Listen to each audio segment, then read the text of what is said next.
Hello. I usually just blab, but I thought I should maybe be a little organized. So I have a list. First, I would like to do a land acknowledgement, acknowledging that we're on stolen land. And I would also like to let you know that I support Wet'suwet'en hereditary chiefs. And the third thing is wash your hands. I'm referred to as the Matriarch of Contemporary Indigenous Beading, which is a really long title. 2 weeks ago, I was at a national beading symposium in Winnipeg, and I met all kinds of beaders from all across Canada. I was teaching beading at First Nations University Saskatoon campus about, I think it was in the late 90s I started it. And I was trying to figure out a way to, because I really enjoyed the act of beading, and I knew I wanted to do something with it. And so I had to kind of figure out what I wanted to do. So I beaded, for a while I beaded color blindness tests. They're little round things and then you see the number in it. And those were kind of boring. So then what did I do? Oh, I was working with syllabics. And then I started looking at disease. And I was thinking about trade, and I was thinking about when glass beads came and how Indigenous women must have just been enthralled with the color, the depth, the shininess of the beads. Because before they were dyeing porcupine quills and doing quill work like that. And beads also led to a huge explosion in Indigenous women's art forms. The beads were faster, they could cover larger areas, and they were just great things. So I was thinking about that, and I was thinking, well, that's one of the upsides of trade. And then I started thinking about the downside, like guns and germs. And so I grew up hearing that diseases from Europe and the Brits kind of decimated Indigenous populations. But I didn't know which ones. So I Googled, and I found an article, and I looked up the diseases on the microscopic level. And I found these beautiful, beautiful abstract things in all these wonderful colors. And so I thought, well, that's what I'll do, is I'll bead that look like you're looking through a microscope. And so I beaded the 10 that came from the Old World. And I'll back up a little bit. I've been making art since 1983 when I finished my BFA.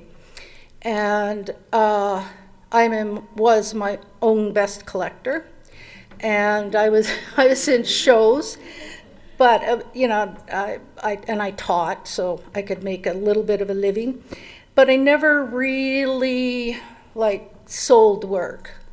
And when I started beading these diseases, I had applied for a Sask Arts Board grant. And so I had sent sort of samples, smaller ones, and then I did 2 larger ones. And they bought one immediately, and they wanted right of first refusal for disease that I was going to do in quill work.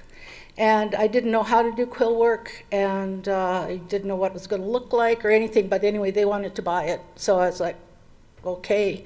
And then people started showing up, curators started showing up, and the work started selling, and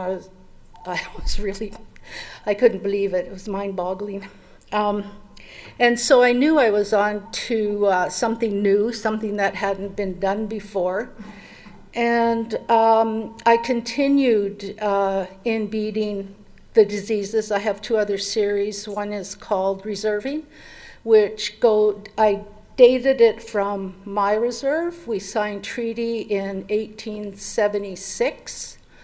And so I took that as the start of the Reserving series up until 1983, which is the discovery of HIV. And so then the second series is called Surviving, and it is HIV up to the present. And COVID-19 is like, I'm actually excited. I just, every day I check the news, are we a pandemic yet? Please, please. I want to be in a pandemic. I want to know what it's like. So I'm getting, people are emailing me and calling me and asking, like, are you doing COVID-19? And I'm like, yeah, I just started. And so, so that's going to be a hot one. Wow. Now I lost where was I going with that? Do you remember? No? You're excited about it. Yeah, okay. Anyway, so I beat diseases. And I also do things that are called bead hives, where I come with everything that you'd ever want to bead with. And I just set up at a table. I've been doing them at different places, and the latest was health sciences at the University of Saskatchewan. They gave me the Doctors in Training, their lounge, which is really beautiful, lots of light, big windows. And I started there. I set up, I was there 3 days a week. I had beads and needles and anything you wanted, I had it. And it kind of started off slow, but towards the middle of October, more people started coming. And I had everybody. I had students, I had people who worked in the university, not in non-teaching jobs. I had a retired doctor. I had a nurse who was starting a program of midwifery for Indigenous women up north. And I had, they're not doctors yet, they're beginning doctors, come and bead because they need the coordination of their hand to sew people up.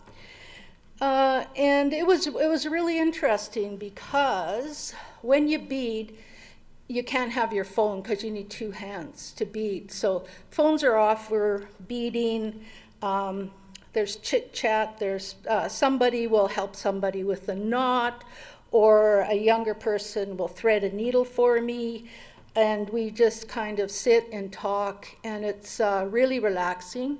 Beading is like meditation, except it's really beautiful.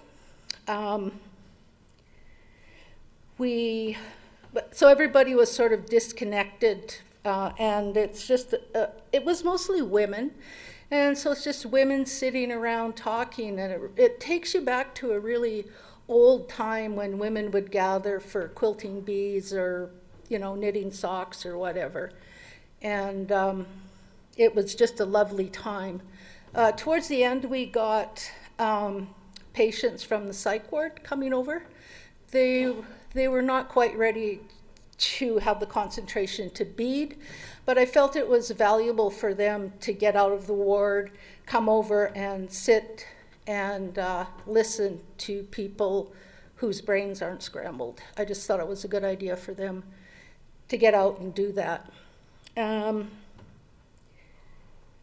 What do I want to talk about now? When I was at this beading symposium, I think it was 3 weeks ago, I met a young woman who I've sort of been following on Instagram, and she is from northern Quebec. She lives in a very remote community, and she started a thing, it's on Instagram and it's on Facebook, and it's called Bead This in Your Own Style. And so what happens is every month she'll put up a design, a really simple drawing, and then she asks people to bead it in their own style. The great thing about it is that it's taken off, and you have young people beading all across Canada in isolated communities. I just love the way that social media is able to bring these people together. And then the idea is at the end of the month, you photograph what you beaded and you send it in and they put it on Instagram, so you can see all these different kinds of ways people are beading. So the last one was a moth, which people changed into a butterfly. I think you should follow it. It's just an incredible thing that she's doing.